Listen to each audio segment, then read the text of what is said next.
It's showtime. It's the pre-party with J. Cal. We are professional wrestling. I'm building an alliance. You are tuned into the absolute top of the mountain, the ultimate professional wrestling. Alliance-wrestling.com. What is up, ladies and gentlemen? This is the pre-party, a presentation of Alliance-wrestling.com, your number one source for news and information for the National Wrestling Alliance. I'm your host, J. Cal, and with me, as always, is my nice Monster energy drink, because Lord knows I need some energy. Not like our women's champion, right? Good Lord, did our women's champion kick down the darn door? Was it just me?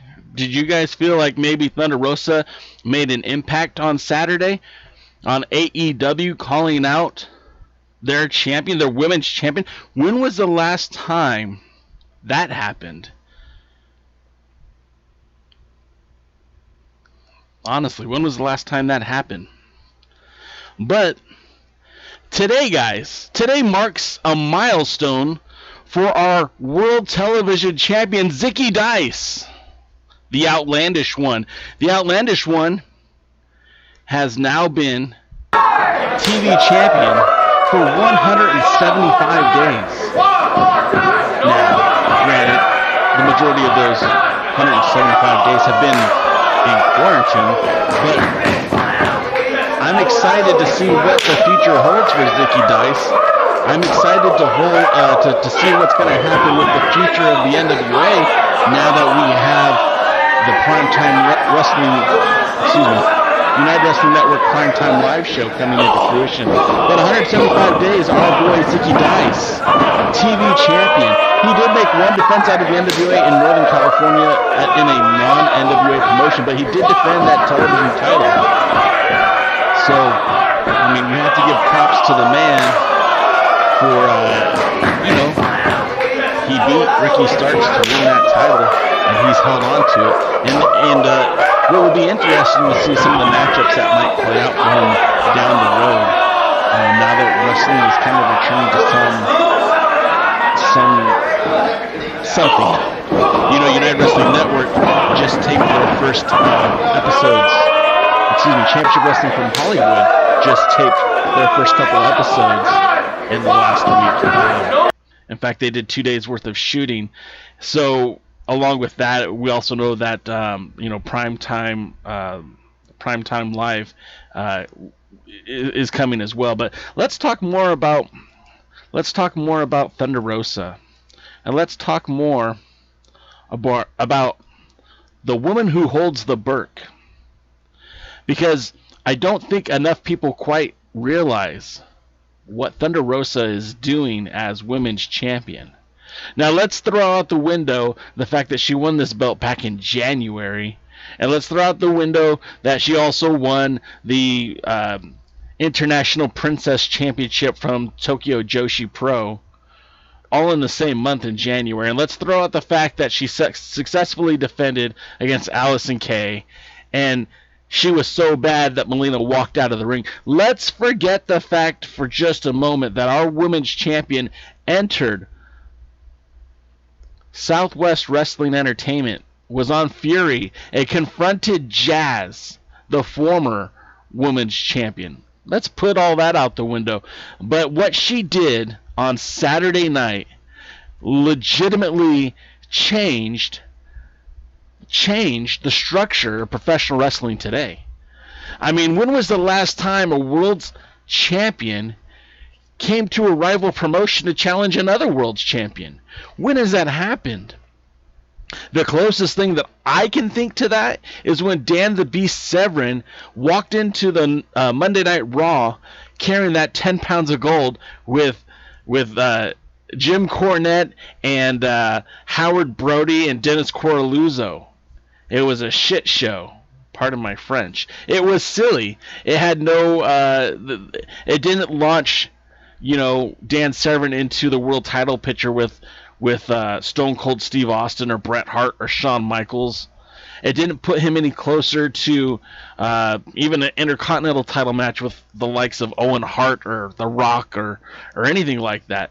It essentially showcased him once or twice with the title before they pigeonholed him into gimmick matches with Shamrock and Blackman and Owen Hart. But this is different, guys. This is huge. Having our women's champion, Thunder Rosa, taking the Burke and taking that belt to AEW on TNT and making that challenge. Again, when has that ever happened before? And she said it. She's not there for politics. And she's not there for anything other than that championship belt. She wants to add an additional title to her entourage of championship gold. And personally, I think it's going to make a lot of heads churn when Thunder Rosa goes into All Out on September 5th and leaves holding 2 championship belts. And I know the first thing you guys are going to say is, nah, it's not going to happen. But why? Why wouldn't it happen? When critics speak about All Elite Wrestling, one of the biggest things they jump to is their women's division. How it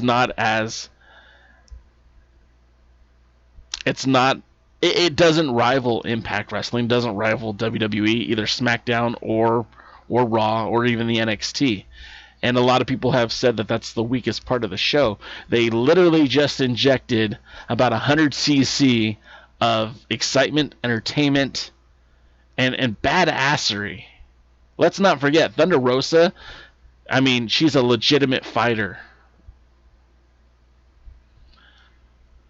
But what does that do for the NWA? What other doors does this open up? I mean, I could start naming the wrestlers who left the NWA to go be a part of AEW. Specifically, Ricky Starks, after losing the television championship, elected free agency and decided to head towards AEW. Colt Boom Boom Cabana took his talents to AEW.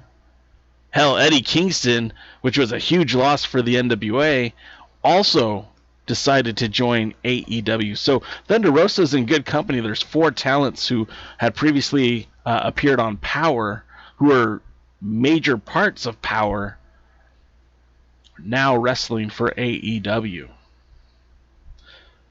Eddie Kingston posted on Twitter, I still want to fight Zack Sabre Jr. and I still want to fight Nick Aldis. And Nick Aldis says, hey, we're still open for business. Meaning that match could still happen.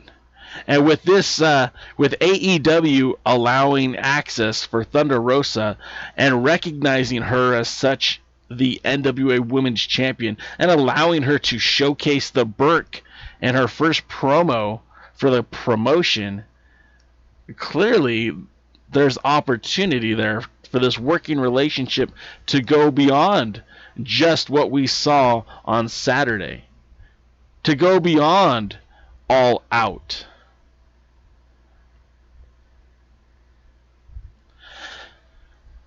Cody Rhodes versus Nick Aldis is the matchup that dreams are made of.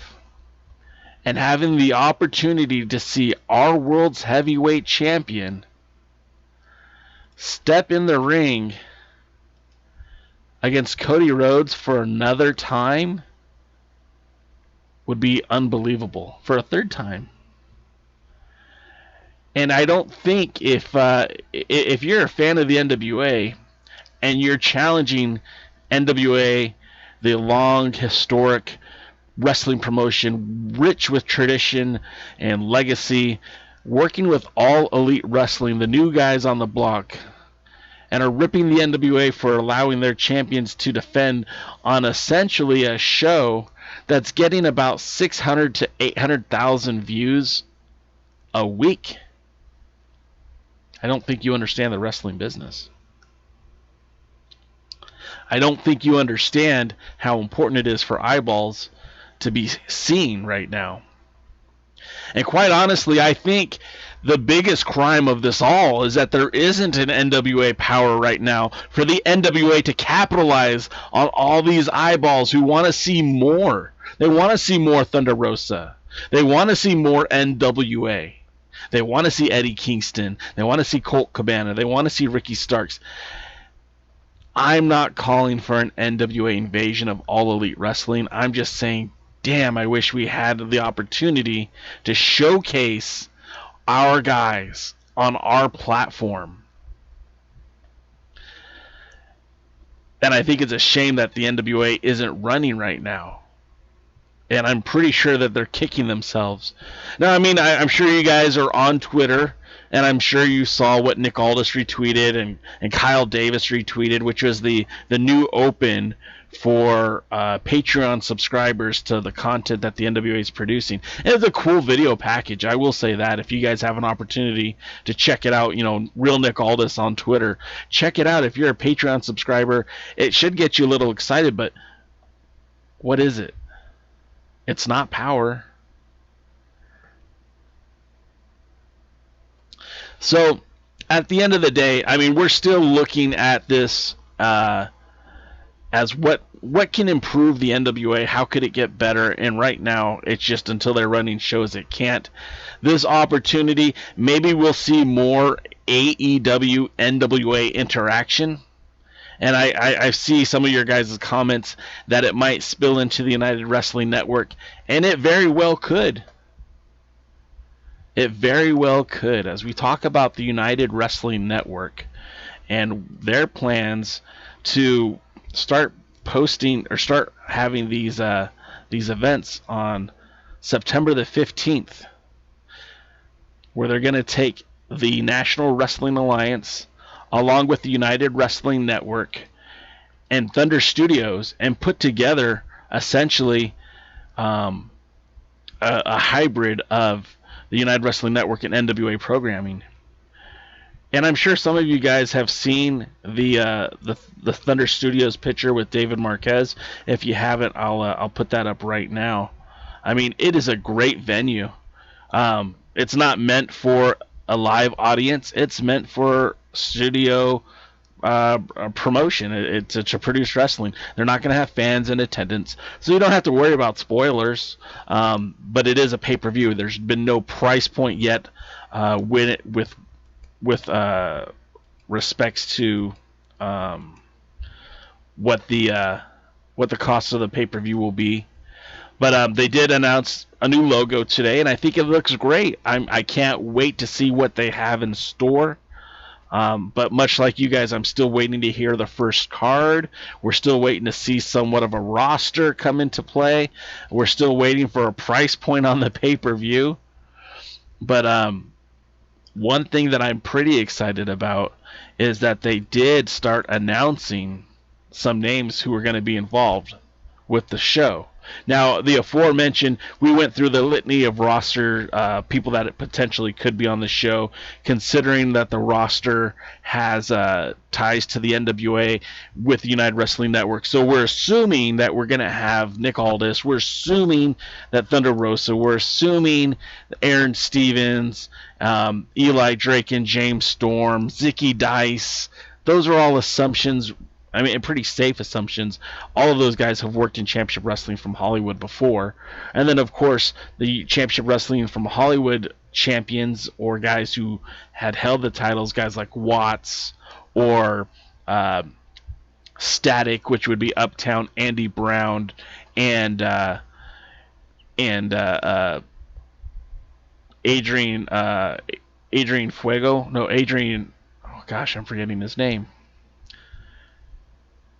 Young Fuego, Adrian something or other. Sorry, Adrian, I didn't mean to forget your last name. The Wolf Zaddies. I keep calling them Zandies. The Wolf Zaddies. And of course, the TV, United Wrestling Network TV champion, Dan Joseph. And a lot of those kind of talents. But the new name that we got today was Chris Dickinson. Chris Dickinson, for those of you guys who haven't been paying attention, has been kind of making his name on the East Coast, part of Game Changer Wrestling. He's a Jersey guy, East Coast guy, but he's traveled really around the world. He's worked for New Horizons Pro Wrestling in New Zealand, has made appearances all across the globe. But this is a guy who's taking advantage of an opportunity that's coming up for him.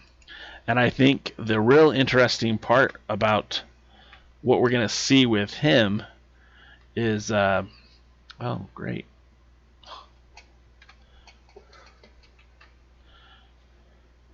Hold on here, guys. I just, I don't know if you guys could hear that, so we'll just assume you can. And if not, that's okay too. Oh.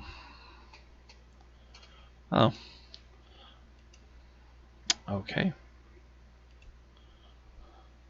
Adrian Quest. Thank you, Dave Scooby. Adrian Quest. Pardon me here for a second. I'm just trying to make something happen. It might not, and that's okay. If it doesn't, then we'll just go with it.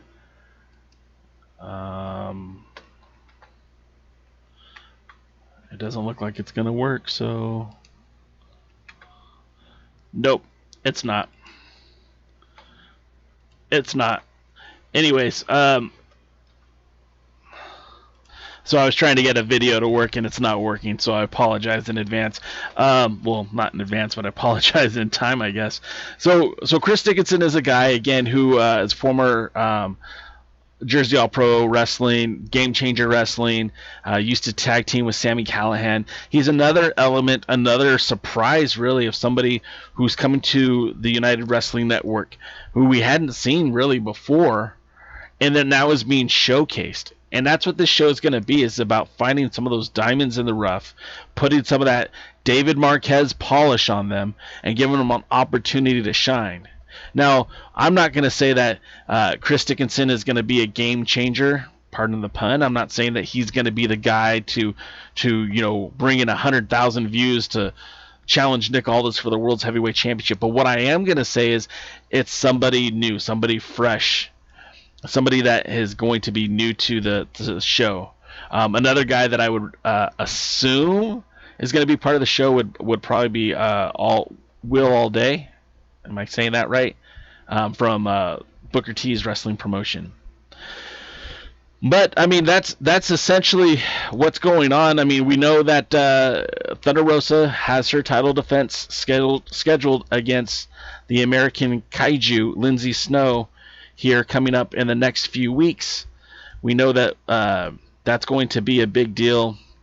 We also know that this weekend, our world's heavyweight champion, Nick Aldis, will step into the ring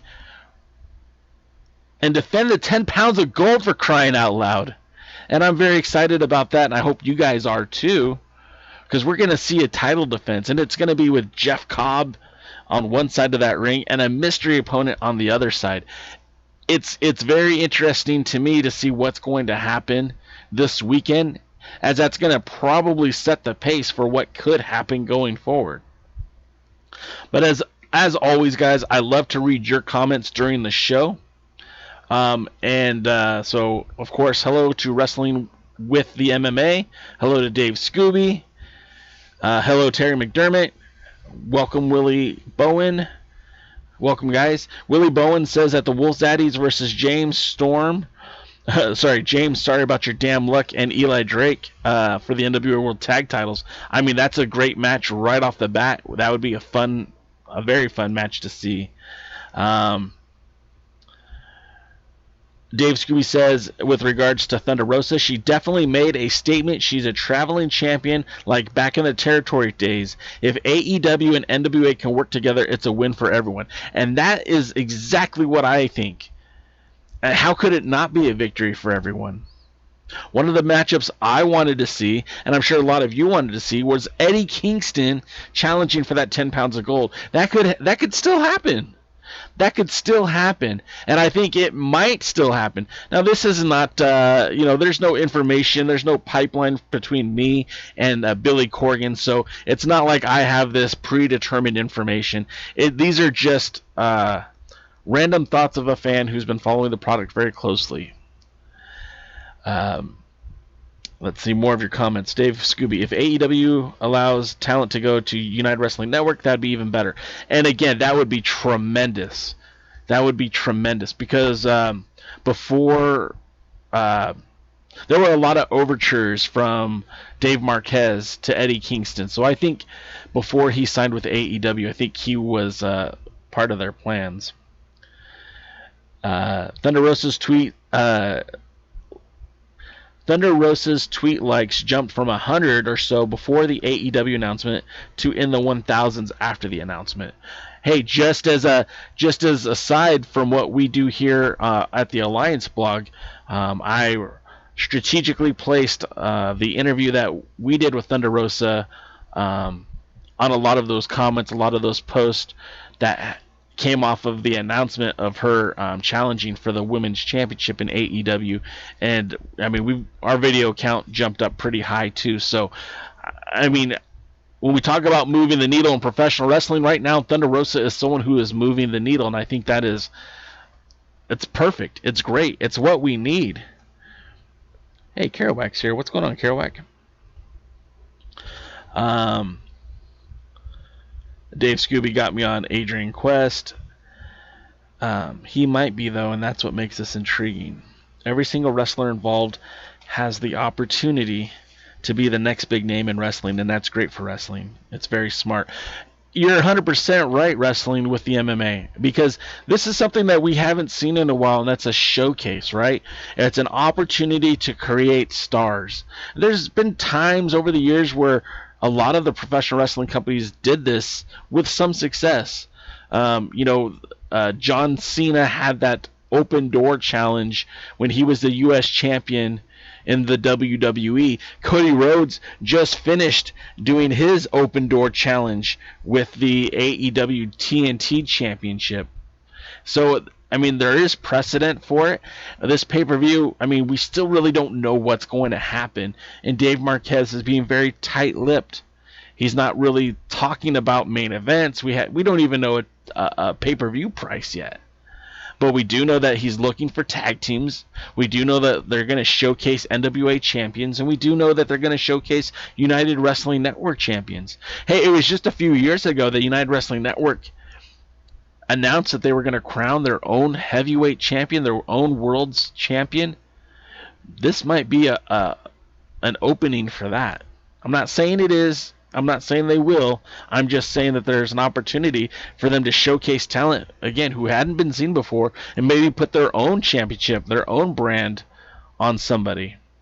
I'm assuming that Nick Aldis will be involved very heavily with this program, but there's no guarantee he will be.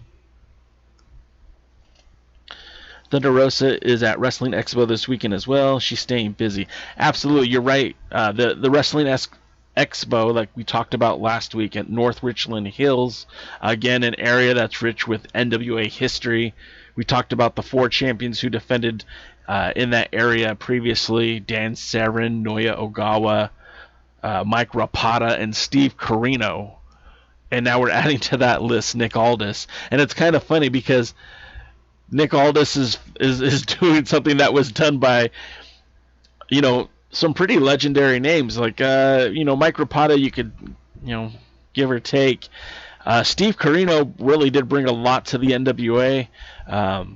You can't you can't even measure how important Dan the Beast Severn was to the NWA, and him defending that title across the globe, bringing the belt to the Octagon when he was competing in UFC, bringing that title to the WWE. People forget that when Severn was champion and he was appearing on WWE programming, although he wasn't defending the title in the WWE, he was still wrestling on independent shows. He was working for Dennis Corluzzo in New Jersey. He was working for Howard Brody in Florida. He was still defending that title, although it just wasn't on television. So yeah, I think it's pretty cool that that our world's champion, the national treasure, has luckily enough, and I do mean that luckily enough, because it's kind of surprising to me that this promotion, and it's not really a promotion, the Expo, which is featuring talent, like some big name talent. We're talking about stars from AEW, the Swolverine, Brian Cage, right? He's the FTW champion, whatever that means. I almost said Adrian Adonis. Sam Adonis, who wrestles in AAA, based out of the Chicago area.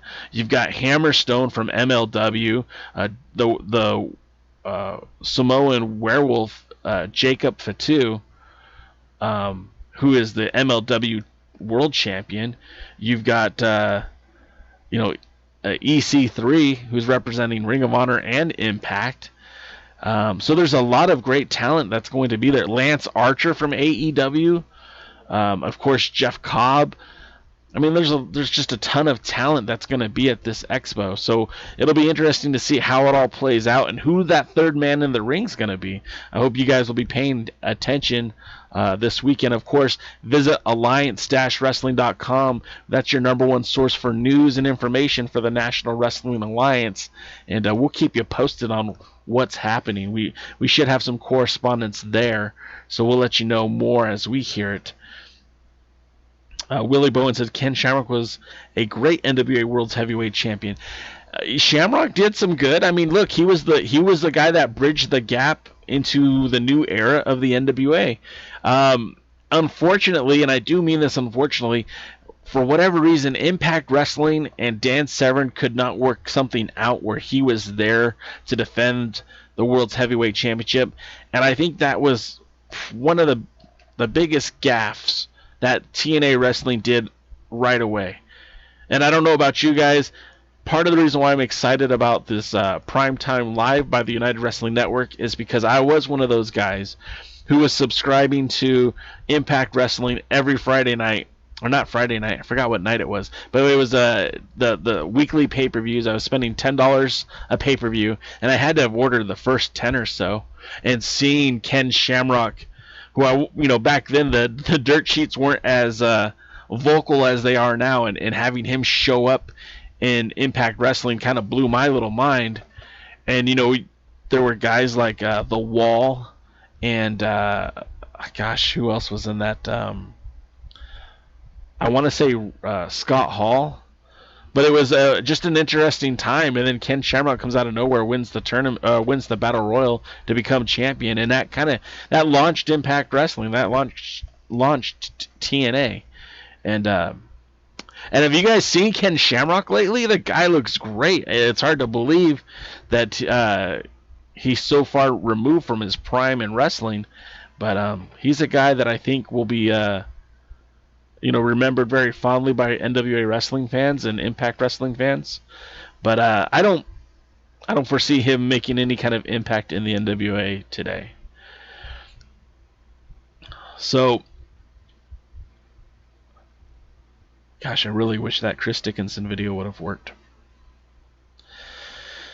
So with all that being said, again, this is going to be a big weekend for the NWA. We're going to finally see the 10 pounds of gold be defended. And in wrestling in general, I mean, the last weekend was a pretty big deal because we saw, again, Championship Wrestling from Hollywood is doing its audience-free studio wrestling. We're seeing Southwest Wrestling Entertainment, SWE Fury, doing their TV shows, TV tapings. That's somewhat socially distant, right? They do have an audience, but they're I don't know why I can't speak all of a sudden. Required to wear face masks, required to have social distancing. So it'll be interesting to see what comes from there. But we're getting wrestling back. We're getting wrestling back to somewhat of a normal sense. I think that's a pretty cool thing. I mean, we're not through this pandemic by any stretch of the imagination, and people still have to be responsible and safe. But we are getting pro wrestling again, and I think that is very, very cool. Sorry, I'm just kind of just lost my train of thought here. One of the things that we also need to look for this weekend is with Thunder Rosa, if she's defending the title, because as of right now, the calendar only shows that she's defending her championship on the 21st against Lindsay Snow. So far, she hasn't been named as defending her title this weekend. And again, you know, this might set up some things for the PrimeTime Live, which you guys should all be very excited about. A couple of things that are coming down the pipeline. We just finished interviewing the last man to hold the NWA World Junior Heavyweight Championship, Barrett Brown. And the cool things with Barrett Brown is he's actually back at it again too. He is currently the TV champion at SWE Fury, and he's recently started competing for New Japan of America, and has been a part of that New Japan Strong card. And he spoke to us about that. That interview should be up probably within the next few weeks. It's a part of a whole look at the World Junior Heavyweight Championship, as myself, DKM, and a former World Junior Heavyweight Champion, Kevin Douglas, talk about the title through history, and we look back at it from the inception of the title to the 90s when it became a part of the J Crown, and then of course to today, where it has been sealed. And there's no word yet if that Junior Heavyweight Championship will ever see the light of day, but we did spend some time talking about it and talking to the champion, and I hope you guys will take a look at that and enjoy some of that content that we're producing. But guys, I'm going to wrap it up a little bit early today. I do appreciate your patronage. I appreciate you guys checking us out. We are working on some new things here at the show. It's constantly evolving. We're trying to make things a little bit better. There will be some merchandise available very, very soon.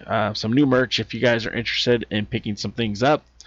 Of course, we always appreciate your support. More than your money, I care about your eyeballs. So if you're watching here right now and you feel obligated to buy, don't. If you want to represent the Alliance blog, absolutely. But don't feel obligated to do so, because you guys watching and being a part of the show right here is really is all that it matters to me. So again, I want to thank everyone for tuning in. Again, Dave Scooby, you're the man. Dave is always putting out promo photos for us and tweeting about the show. Greatly appreciate it. A couple things I'd like you to do. If you're on Facebook, could you check out Y'all Like Wrestling? This is a Facebook page that I made quite a while ago, and it's really open for anybody, but we are spending a lot more time talking about the NWA on that page. Also, if you could follow us on all social medias, we're on Instagram, TikTok, Twitch, Twitter, Facebook. You're watching us on YouTube. Give us a like, give us a follow, subscribe, do all that cool stuff. And again, this weekend is so pivotal. Make sure you're staying tuned to alliance-wrestling.com. We might do some live content over the weekend. We will be reporting on what happens down there in North Richland Hills. As soon as we know something, we'll let you know something. But until then, please check out my brothers later this evening, the Bearded Trio, as they talk NWA with hashtag the NWA fam. And guys, I genuinely do appreciate you. Thank you for being a part of the show. Thank you for being a part of this little engine that could, if you will. And well, I'll see you guys next time at the matches. And I'm going to end the show now. Thank you again, everybody, for tuning in.